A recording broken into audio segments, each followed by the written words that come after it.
Rochelle, and welcome to Baby Time at the Hewitt Public Library. I am very excited to be here. I did post an introduction video to YouTube that just tells you about me and my background, and so if you're curious, please go watch that. Today, though, I'm just going to focus on Baby Time. I am starting the fall programming with social emotional learning. And as you already know, your baby has big emotions. And one way you can help your child is to start giving your child the words that go with those feelings. And you can do that different ways with activities, with finger plays, or with books. And so we'll start with the books. I did pull several from our shelf that identify the emotions. And so I won't show you each one, but as an example, this one is making faces. And as you open it, it shows the face of a child. Look at the happy baby. Can you make a happy face? And then as your child gets older, much older for this part, find the happy baby, and so they can pick out the face that's happy from a group of faces that's showing different emotions.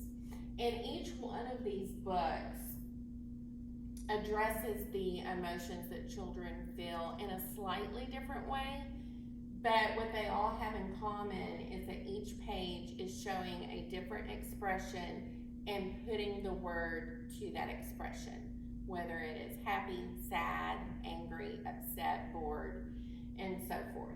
So these are good ways to get started with teaching your child about emotions.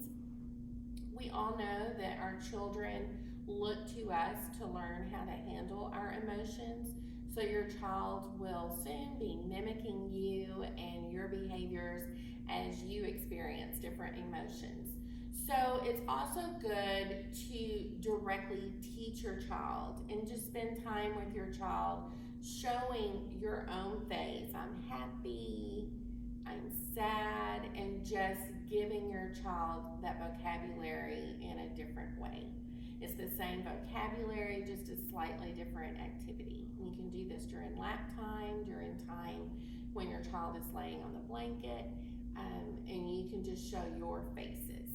And then the other activity is to lay down or hold your child and to get a hand mirror and look in the mirror together and make faces.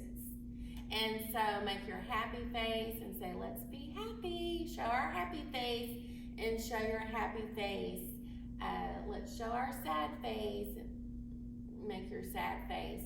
And your child begins to mimic you and your facial expressions while also hearing the word that goes with that emotion.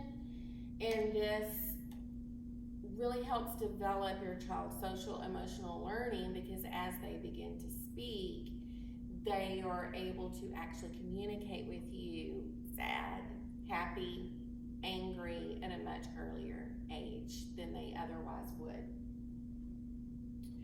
2 finger plays that you can do with your child that encourage, the first one encourages a lot of facial touching with your baby, which is also good to help with those emotions. We're really trying to bring attention to our smile, to our eyes, and also building your child's self-confidence and body positivity as we do this. And so the first one is 2 little eyes. 2 little eyes, 2 little eyes to look around, 2 little ears to hear each sound, 1 little nose to smell what's sweet, 1 little mouth that likes to eat. And so you can do this with your child as I just did, touching my own face, but you're going to want to touch your baby's face too. So you can also do this touching your baby's face. You're going to get some smiles and some giggles. It will be a lot of fun. And at the same time, you're teaching that facial recognition for your child that leads to the social emotional learning. Okay, and our next and last finger play is Peekaboo to Frere Jacques. Peekaboo, peekaboo, I see you, I see you, I see your button nose, I see your tiny toes, I see you, I see you. And of course, when you're doing this with your baby can be laying on a blanket looking up at you. You can tickle when you say, I see you. You can touch their button nose, touch their toes, and all of this builds body positivity, self-confidence, and helps in the development of their social emotional learning. I hope you enjoyed today's baby time. Please look on Facebook for the flyer that has the words to the finger plays and a summary of the activities